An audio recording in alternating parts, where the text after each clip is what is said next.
Okay, this is the Kaliedo M10. What's the date today? July 6th. So we'll just look at everything. This is the basic, the whole roaster. This is the bean, the drop tray. You could see if you look, it's gonna have residue. I've just cleaned it not too long ago. I can clean it if you want me to, or it's very light. You can see there's 2 cooling fans down here. And the way that this is designed, these holes are passing through, and it just cools the beans pretty quickly, but you do have to agitate them. This is the drop right here. It's magnetic, so if you look up close down here, it just opens up and the beans fall out. This is the trier right here. It's a little residue on it. It just goes in and it points down and it catches. Here's the bean hopper, and it just opens up by this lever real quick. It's pretty big. If you look at the top there, you'll see the bean hopper is pretty large. Also, I will lift up these. These are the, underneath here, underneath these casing, is the heat shield.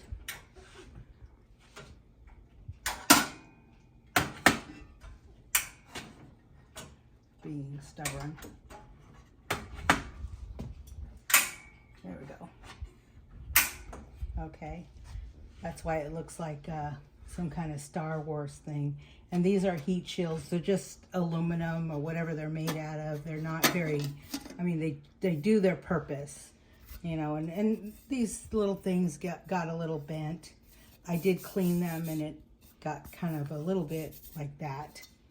And then you could see the drum here inside just has these little tiny slats, but it doesn't have, it does pretty well with not getting beans stuck in. I would be concerned with really tiny beans, but generally the beans don't get stuck. Here's the chaff tray. You could see that I did clean it. I'll clean that. But that's after, you know, several roasts. But it's pretty easy clean with the kafsa, whatever that stuff is called. Underneath this are the elements. There are 3 heating elements inside there. You won't be able to see them in the video. The other side is exactly this, is different but the same. This is a little bit different because there's 2 heating elements on this side and 1 on the other side.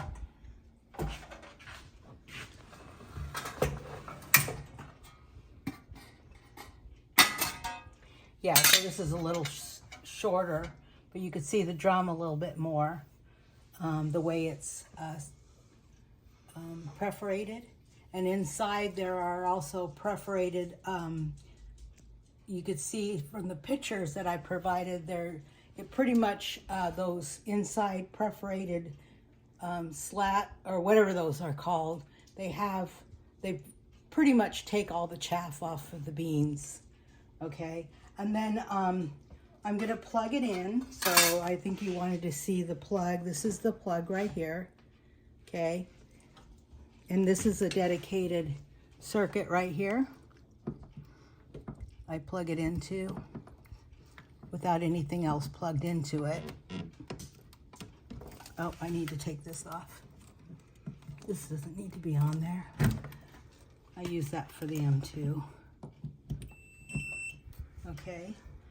You could see the light on there, the Bluetooth.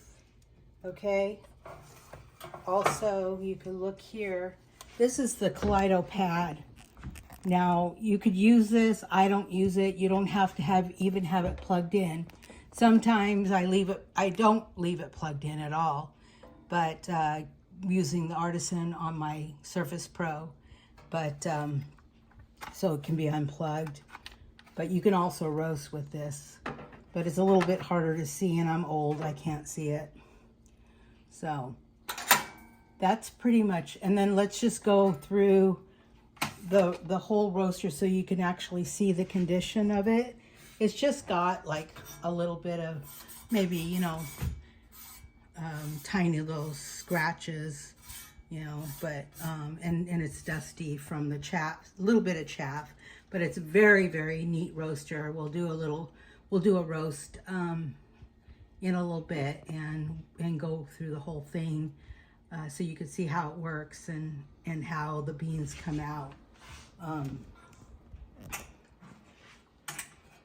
There's a exhaust pipe in the back.